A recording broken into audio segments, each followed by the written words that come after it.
Facebook, notice there's been a lot of discussion lately on what is medium body length versus cavy.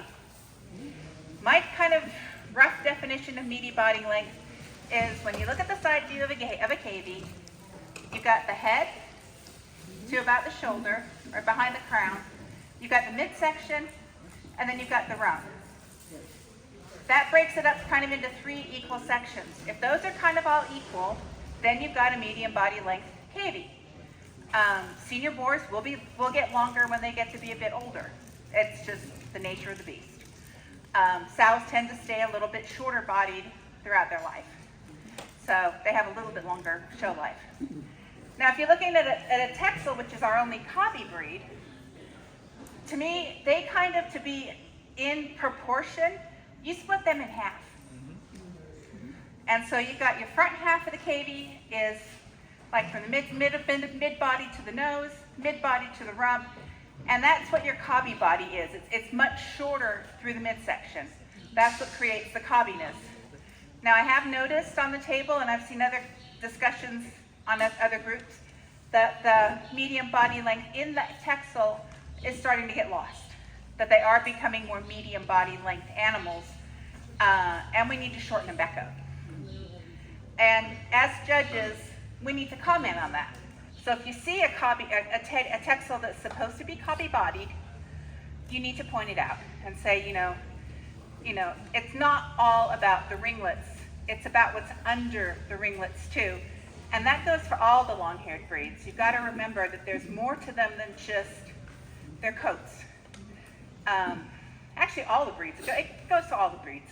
If they don't have a good base underneath there, then no matter what you do, you cannot pose them to make them look better. Doesn't matter how pretty their coats are. If they don't have a good solid base, you're not going to have a winning cavy, basically. So since it is about posing and handling, they kindly brought me a bunch of animals here to play with. I haven't touched these before, so hopefully they're going to be good for me. So we'll start with the easiest. Your basic Black American. You will see the most of these at any show because they are very popular. You see a lot of them. So when you get your Black American out, you want to just run your hand over it a couple times just to kind of get it to settle down a bit. Bring that shoulder up a little bit just to make the crown pop, and then feel your way back. If you're feeling over it and it's nice and smooth all the way back, you've got a nice American. Now, in my opinion, this animal is maybe just a touch cobby, or she's just really, really cold, and so she's not going to stretch out for me. But she is kind of maybe just a touch cobby, because if you break her up into thirds, her midsection's a little weak. But she does have a very nice shoulder. When you feel for the shoulder, you don't want to feel this, you want to feel this. So you want to go for a U, not a V, when you feel for the shoulder. And then when you run your hands down the body, you want it to feel very smooth and slowly slope off. You don't want a hard drop off, because then you've got a cut rump. You don't want to hang at the hips right here, because then you've got a little bit of a splayed hip issue, and you know it's not what the standard calls for. It calls for a very nice smooth body.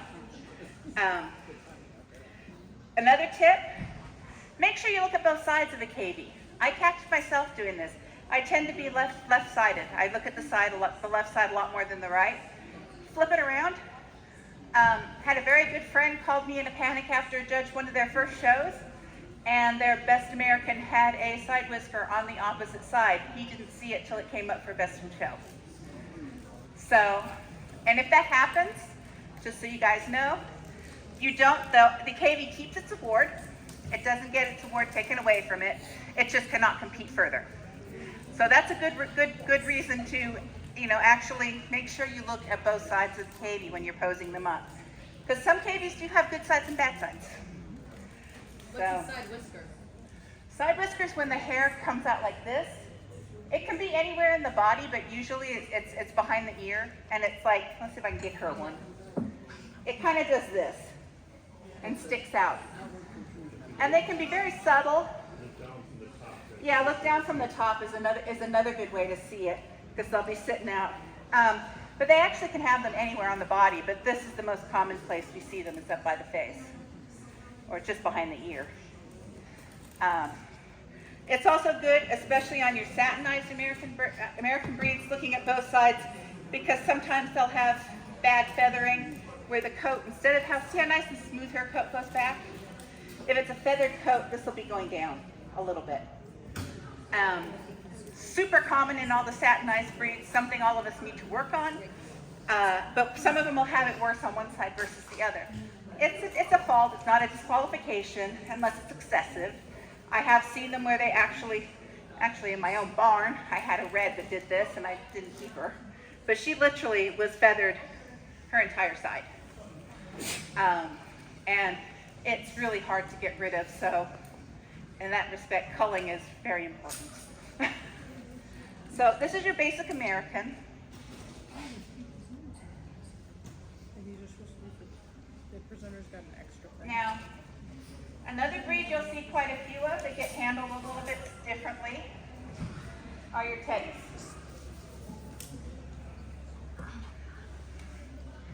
You always want to try to pick up a teddy from the back, from underneath. From underneath. Try not to put your thumb right over here, or over the crown, unless you absolutely positively cannot control this animal without it. Control trumps everything. You want to always make sure the animal is safe and in a good place. These guys, you always start from the rub them forward to set their coat. Very important to do that, because with just from handling, you might settle it down a little bit. If it's a really good teddy though, the coat's pretty tough. You know, obviously rough handling is not recommended, but just a gentle, back brushing, and I'm not really putting any pressure on this animal at all, is all it needs. And then when you get down to actually handling the coat, you just want to use your palm. Doesn't require anything more than that. You can just touch them gently with your palm. You can feel the different areas all over the body where the coat will resist you more than other areas. If you do this long enough, you'll find that certain colors resist you more than others. Like white tends to be soft, and everything else tends to be slightly harsher. No problem with that. I mean, it's not a fault or anything. It's just what it is. And then with these guys, you just want to press them gently. You set them up the same as the American. Again, you're looking for a medium body length. Now this guy is a pretty good medium body length. Doesn't quite have the shoulder development you'd like to see, but if you cut him into thirds, he's pretty even. He's got his head, and then his midsection, and then his rump.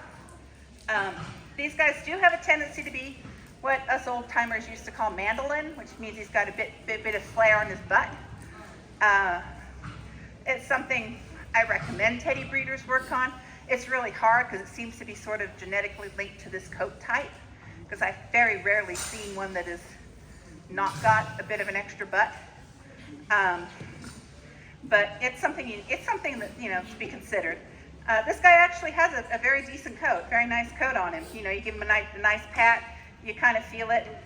You can also scissor the coat gently to check the length of the coat. Make sure he doesn't have excessive long guard hairs. That's also really important. When you pick these guys up and examine their bellies, you want to support the rump. Again, hand underneath, so that you've got him well supported. I like to bring him into my chest and then go to look at the belly from there.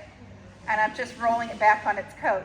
I usually try to do this after I've evaluated the coat, or sometimes I'll do it first and then set it. It depends on the animal. This guy's really gentle. He's had a lot of handling. Rosetting and stuff is not allowed in these guys, so make sure you look at the belly well to see if there's any extra rosettes on the belly. And, this is also a good time to check the teeth, so you just gently come in here, just lift them up. Really, you just have to basically gently pull it back, pull the top part back, and then just take your thumb and drop the lower lip down just to make sure those 4 teeth are there, and you can tell from that how well they're aligned. It's also, would recommend for exhibitors, practice this with your pigs at home. It makes it a lot easier for us as judges.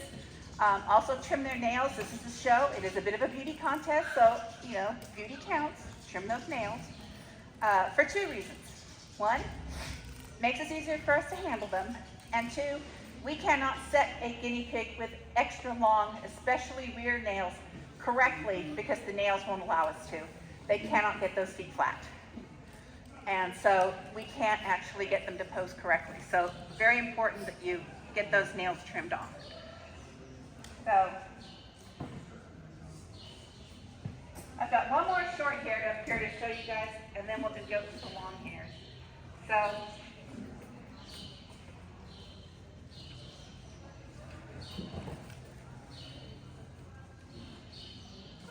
okay, baby. This is cool. I like this one.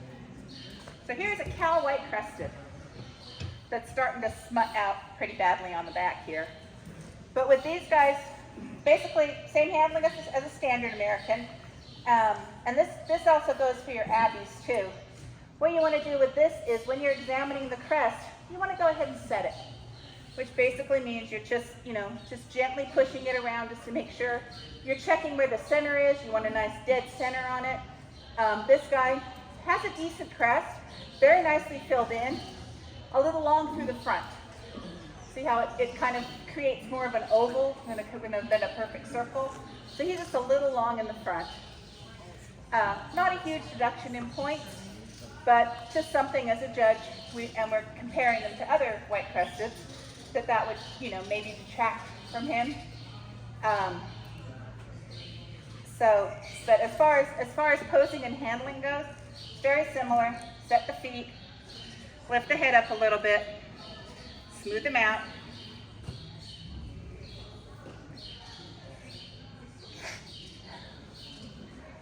I mean, one little aside, these guys basically all get set the same. I mean, all the breeds get set the same. There's just different emphasis on what we're looking for. I actually learned that from Randy Shoemaker when I was thinking about going for my rabbit judge's license. And he said no matter what the rabbit is, you set them all the same. And he's right when you get to thinking about it. The feet go under the hips, the shoulders, the front legs go under the shoulders, and they're all posed exactly the same. They may have a different sideline, where you've got your more erect breeds versus your very flat breeds, but you could take a Britannia Petite, you pose it exactly the same as you pose a Himalayan, which is your long cylindrical breed. And I didn't believe it until he showed it me. He actually demonstrated it, and I went, damn, you're right. And these guys are just the same. We do the same thing with pretty much all of them. It's really the handling part that changes a little bit as you go from breed to breed, depending upon what their coat is like.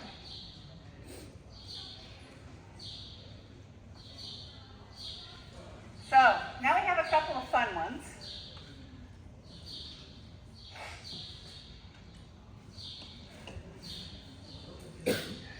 So, this is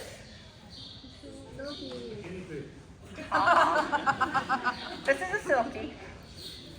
Now, with silkies, they more take after an American in body style and everything like that, other than the Peruvian, which is more Abbey style. But they still should have a very pleasing head, nice Roman nose, nice crown. Underneath all this hair, you can actually feel for the crown. And then you want the hair to be even. Now, of course, the first thing you're going to do when you see this animal is pick it up and look for DQs, which kind of messes up its coat, unless you're really good at fluffing it back down again. And so, again, under the belly, pick it up, supporting the rear, bring it to your body, look at the teeth, lean it back, check its belly, check its sex. Try as much as you can to do everything in one smooth movement, so you're not continually having to pick them up and set them down. Obviously, if you get a really fractious one, you may have to do that, but try to make your exam as complete and as quick as possible, because it just benefits the animal. Now these guys, little special move here. You learn this move, it will make your life 100% easier. When you go for the dismount, under the belly, onto your hand, give the back a little lift so that you don't get it caught in its feet, slight upward movement down to the board, and the coat will fluff out all by itself. You don't slam the pig down, it's very gentle, but that little extra kind of movement just gets the hair all out of the way and gets it to lay down nice and flat back on the board. One thing judges can do, if they have two animals that are very close, or three animals that are very close, they can ask for a regroom. So they'll just turn their back on the table for a minute, ask the owners to come up and regroom them so they can see them again in their best possible light, if they really feel like they need that. These guys, their important points obviously are mainly on the coat, but you want to make sure they've got nice sylvesters, which are these like cheek sweeps here. These should be nice and long and thick on a really good animal. Your mane, lift up your mane, see how long it is. Should be the same length back here. Should be about the same. The rear sweep does grow a smidge faster than the rest. Just like your own hair, it'll grow a little bit different in different areas of your head. These guys are just the same. But it should be pretty close to the same length. So if I pick it up here and look at it here, and I pick it up here and look at it here, that's pretty close. Can you guys see that? Probably should turn it sideways, sorry about that. All right, so I pick it up here, and I pick a little bit up here. See how close that is? That's good. That's a nicely balanced animal. And that's a good word to kind of think of throughout the whole process, is that you're looking for the best balanced animal for its breed. So, you feel for the mane, check out your side sweeps, check out your rear sweep, make sure they're all, pretty even. This guy's obviously very young. I don't know if you can see it because it's not super obvious with this one. Reason I say he's very young, see how the ends on this coat are a little bit darker? That's nothing to worry about, that's baby tipping. That tells you this is a very young animal, hasn't quite got its full adult coat in, and this is just baby tipping on the end here. You can fault him slight if you want for the evenness of color, but that's about it. There's nothing else you have to worry about. Because you can see up here, it's got more of its adult coat in, it's the same color all the way back. This rear's just got a little bit of baby tipping still. So, not a big deal. But that's, all the coats you get handled the same. I use a very gentle pressure in scissoring the animals. I can also feel a little bit of texture that way. Some people, I don't particularly like doing it because for some reason I don't feel like the backs of my hands are sensitive enough. But you'll see some people will check for texture using the back of their hand. I don't really find that my hand personally is sensitive enough for that, so I do tend to use more the between my fingers thing and a little bit my palm to check for texture. That's just me. And then this is also where you can also check for the evenness of the coat and make sure the coat is even all the way around. You'll often find little spots where, a little bit of hair has been ripped out, because they're animals. They get itches, they scratch. And the best place to look for those is usually like right up here behind the shoulders. It tends to be a popular spot where they like to kick it out because it's a spot they can reach. And then the other spot sometimes is sometimes in the rear, and that's usually from repetitively putting the wrappers in the same place. It's usually recommended for most breeders that you want to try to rotate where you put your wraps a little bit so that you not have the same place, because the hair will sort of naturally form a possibly not realistic or not actual thin spot, but it just feels thin there because the hair is wanting to do this. And you may not even be able to see it from the top because it may be just underneath that it's doing that.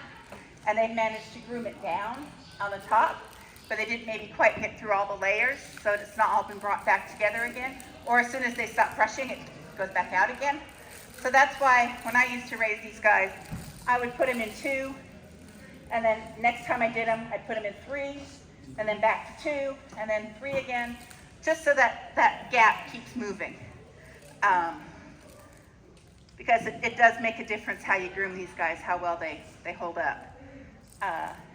And then the last one I have to play with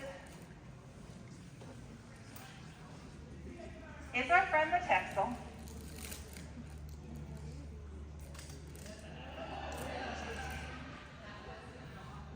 Like the Teddy, this is another one that's important to pick it up from the bottom, because this coat is fairly delicate and you don't want to smush it. You don't want to, unwrinkle it. For a senior animal like this one, you would expect to find a little bit of matting in this lower underneath here. You'll find a little bit of matting underneath.